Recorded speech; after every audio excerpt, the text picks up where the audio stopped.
My name is Sarah Mitchell, and at 45, I thought I had seen everything life could offer. After 20 years as a wildlife photographer in bustling cities, documenting animals in zoos and sanctuaries, I craved something authentic, something real. The divorce papers were still fresh when I made the decision that would change everything. I bought a remote cabin in the Colorado Rockies, 3 hours from the nearest town. The cabin sat on 50 acres of pristine wilderness, surrounded by towering pines and aspen groves. My nearest neighbor was 5 miles away. It was exactly the solitude I needed to heal and rediscover my passion for photography. The real estate agent had warned me about the wildlife. Bears, mountain lions, and bobcats roamed these mountains freely. I wasn't concerned. I had spent my career around animals, and I respected their space. Moving day was chaos. Boxes of camera equipment, months of supplies, and my few personal belongings filled the small space. As evening approached, I sat on my new porch with a cup of coffee, watching the sunset paint the mountains gold. The silence was profound, broken only by wind through the trees and distant bird calls. That first night, I fell asleep to the sound of howling coyotes, feeling more at peace than I had in years. I had no idea that within days, my quiet retreat would become the setting for the most extraordinary experience of my life. Sometimes the universe has plans we never see coming, and mine was about to unfold in ways I could never have imagined.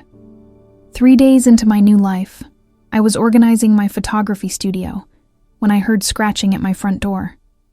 Living alone in the wilderness, every sound felt amplified. I grabbed my camera, old habits die hard, and peered through the window. What I saw took my breath away. A bobcat sat on my porch. But this wasn't the healthy, robust predator I expected. This animal was painfully thin, his spotted coat dull and matted. His amber eyes held a desperate hunger that pierced straight through me. He was magnificent despite his condition. About 30 pounds of pure wild beauty, with distinctive black tufted ears and powerful haunches that spoke of his natural grace. I had photographed bobcats before, but always from a distance, always in controlled environments. This was different. This was raw, real, and heartbreaking. The cat made no aggressive moves.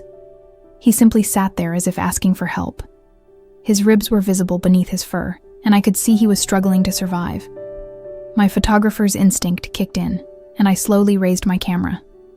Through the lens, I captured the most haunting image of my career, those golden eyes filled with intelligence and need.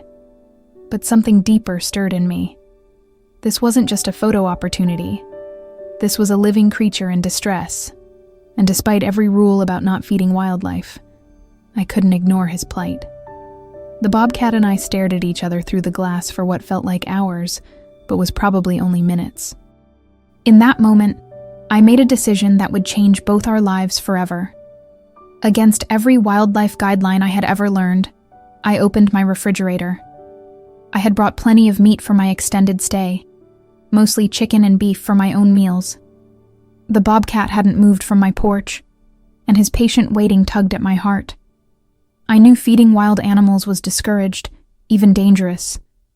But looking at his emaciated frame, I couldn't walk away. I cut several pieces of raw chicken into manageable portions. My hands trembled slightly as I opened the door. The bobcat's ears perked up immediately, but he didn't flee. Instead, he took a few cautious steps backward, giving me space while keeping his eyes fixed on the food in my hands. "Easy. Beautiful," I whispered, placing the chicken pieces about 10 feet from my door. "I'm not going to hurt you." The moment I stepped back inside, he approached the food with careful, measured steps. I watched through my window as he devoured every piece, his hunger evident in the way he consumed the meal.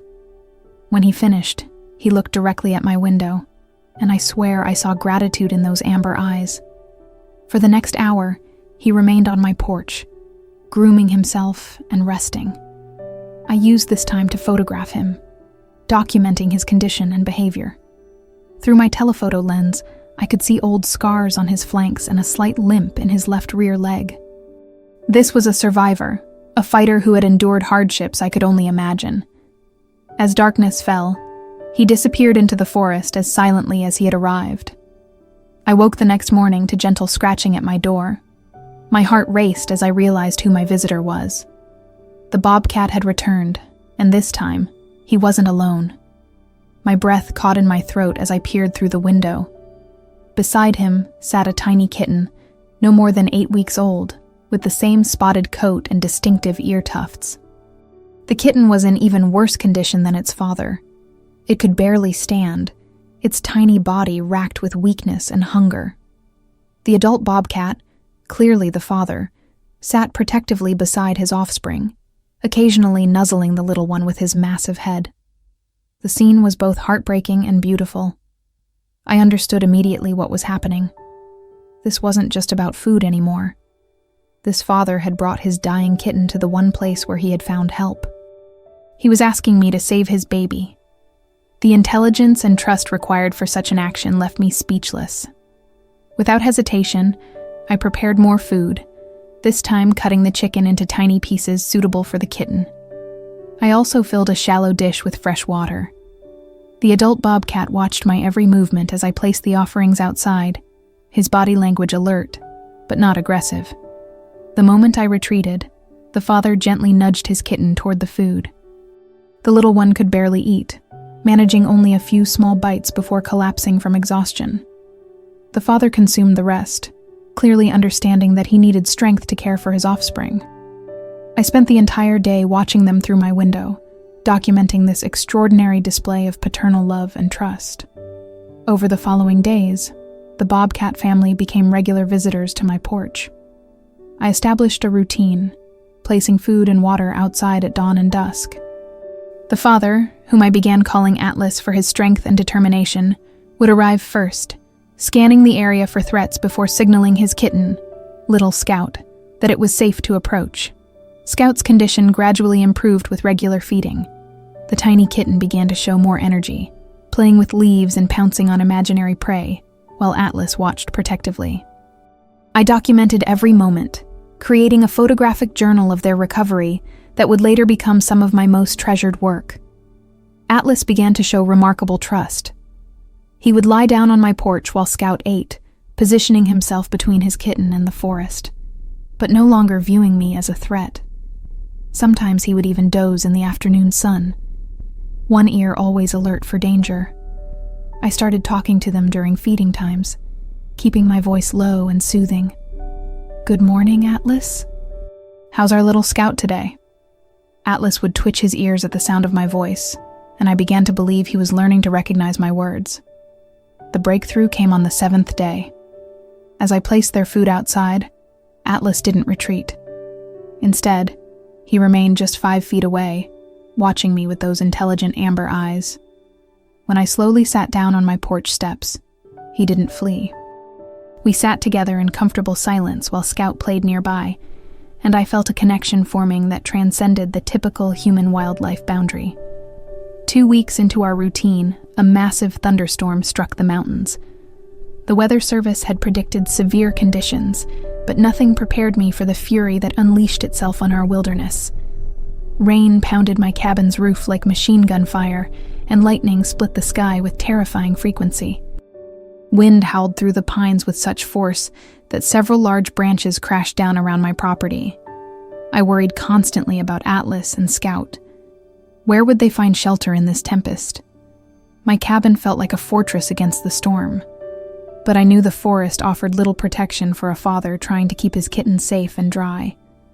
Around midnight, I heard desperate scratching at my door, barely audible above the storm's roar. I grabbed a flashlight and peered outside. Atlas stood on my porch, soaked to the bone, with Scout clutched gently in his mouth. The kitten hung limply, clearly hypothermic and barely conscious. Without thinking, I opened my door wide. Come in," I urged, stepping back to give them space. Atlas hesitated for only a moment before carrying Scout inside.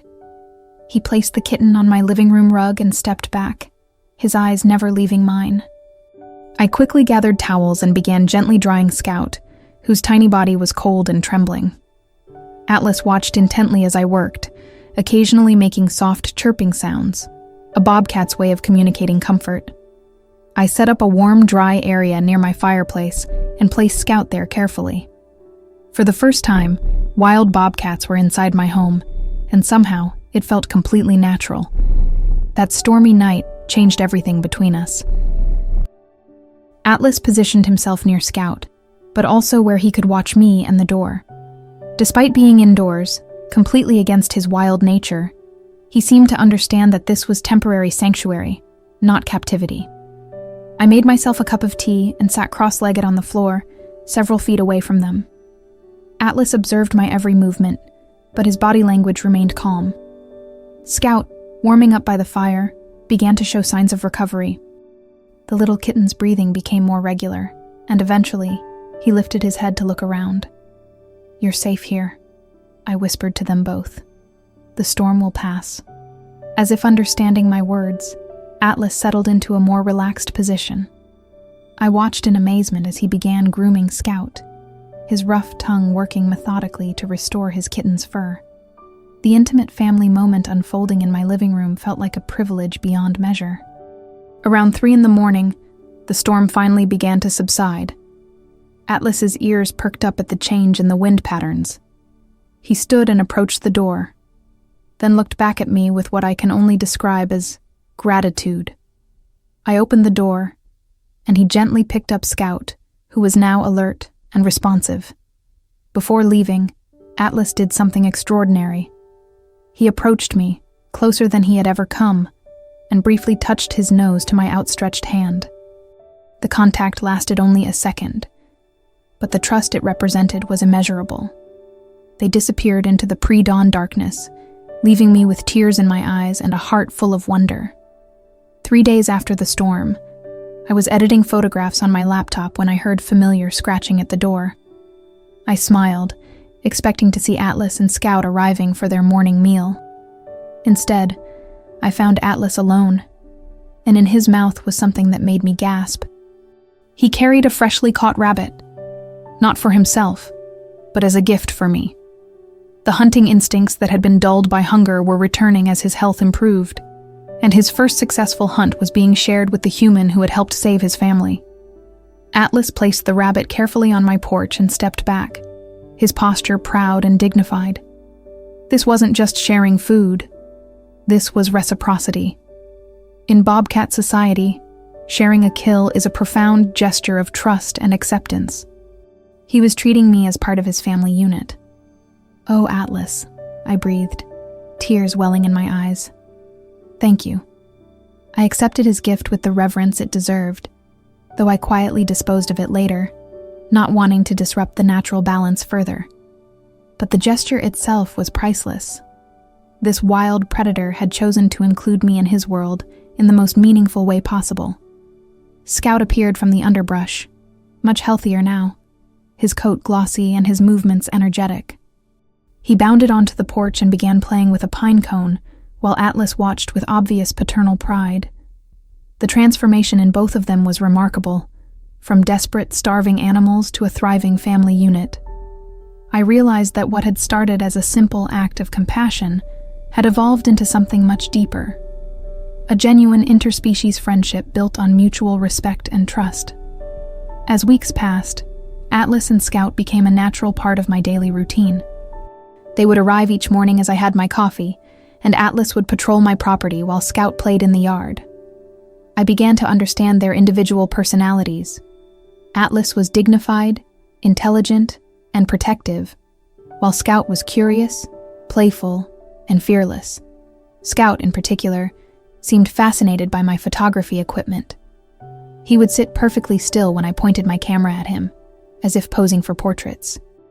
Through my lens, I captured his growth from a dying kitten to a healthy young bobcat with bright, alert eyes and a mischievous spirit. Atlas began bringing Scout closer to me during their visits. What started as cautious observation from a distance evolved into Scout playing just a few feet from where I sat on my porch. Atlas would lie in the shade, watching both his kitten and me with those wise amber eyes. One afternoon, Scout's ball, a pine cone he had claimed as his favorite toy, rolled near my feet. Without thinking, I gently rolled it back to him. Scout pounced on it immediately, then looked at me with what I swear was delight. He pushed the pine cone back toward me. We had invented a game. Atlas watched this interaction with interest but no alarm. His acceptance of my growing friendship with Scout felt like the ultimate seal of approval. I was no longer just the human who provided food. I had become a trusted member of their extended family. These moments of play and connection filled my heart with joy I hadn't experienced in years. My wilderness retreat had given me far more than solitude and healing. It had given me purpose. As autumn approached, I noticed changes in Atlas's behavior. He began bringing Scout to our meetings less frequently, and when they did visit, Atlas would lead his son on longer explorations of the surrounding forest. I understood what was happening. Atlas was preparing Scout for independence, teaching him the skills he would need to survive on his own. The realization filled me with both pride and sadness. Scout had grown into a magnificent young bobcat, healthy and strong, with all the natural instincts his father had worked so hard to preserve and nurture. My intervention had given them both a second chance, but now it was time for them to reclaim their wild lives fully. During what I sensed might be one of our last visits together, Scout approached me closer than ever before. He sniffed my hand curiously, then sat beside my chair on the porch. Atlas watched from nearby, no longer tense about the interaction. For nearly an hour, the three of us shared the peaceful afternoon, and I felt a profound sense of completion. I had documented their entire journey through hundreds of photographs, from that first desperate encounter to this moment of health and readiness for independence. The images told a story of resilience, love, and the incredible bonds that can form between species when compassion bridges the gap. That evening, as they prepared to leave, Atlas approached me one final time. He looked directly into my eyes with an intensity that seemed to communicate everything words could never express. Then he turned and led Scout into the forest, and somehow I knew this goodbye was different from all the others. 2 weeks passed without any sign of Atlas or Scout. I continued placing food on my porch out of habit and hope, but it remained untouched. My heart ached with their absence, even though I knew their independence was the natural and right outcome. I had given them life. Now they were living it. On a crisp October morning, I was packing my camera equipment for a photography expedition when I heard familiar scratching at my door. My heart leaped as I rushed to the window, expecting to see my old friends. Instead, I found Atlas alone, but he wasn't the same confident father I remembered. He looked older, more tired, and there was something different in his posture. I opened the door slowly, and Atlas approached closer than he ever had before. In his mouth, he carried something small and brown. As he placed it at my feet, I realized it was a perfectly preserved pine cone, Scout's favorite toy, the one we had played with during those precious afternoons. The message was clear. Scout had successfully transitioned to independence and no longer needed the security of our meeting place. Atlas had come to say goodbye and to thank me for the role I had played in his son's survival. The pine cone was Scout's gift, delivered by his devoted father. I knelt down, and Atlas allowed me to gently stroke his head one last time. His purr was soft but unmistakable, a sound of contentment and gratitude that I will treasure forever. After a few moments, he stepped back, looked at me one final time with those wise amber eyes, and disappeared into the forest. I held Scout's pine cone and wept tears of joy and loss, knowing I had witnessed something extraordinary. 6 months have passed since Atlas's final visit, and my life has been forever changed by our extraordinary friendship. The photographs I captured during our time together have become the foundation of a wildlife conservation project that has touched thousands of hearts. The story of Atlas and Scout has been featured in National Geographic, and the images have raised significant funds for bobcat habitat preservation. I still live in my mountain cabin, but I'm no longer alone in the way I once was. The experience taught me that connection and purpose can be found in the most unexpected places. My photography has taken on new meaning. Every image I capture now carries the weight of the relationships and trust that made it possible. Sometimes, On quiet mornings, I sit on my porch with my coffee and remember the sound of Atlas's gentle purr and Scout's playful pouncing. The pine cone sits on my mantelpiece, a tangible reminder of the love and trust that bridged two worlds.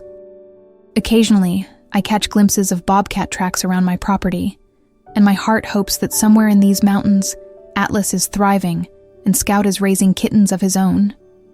The wilderness that once seemed empty now feels full of possibility and connection. What started as a simple act of feeding a hungry animal became a profound lesson in compassion, trust, and the incredible bonds that exist between all living beings. Atlas and Scout didn't just survive. They taught me how to truly live. In giving them a second chance, they gave me something far more valuable. They showed me that kindness always returns, often in ways more beautiful than we could ever imagine.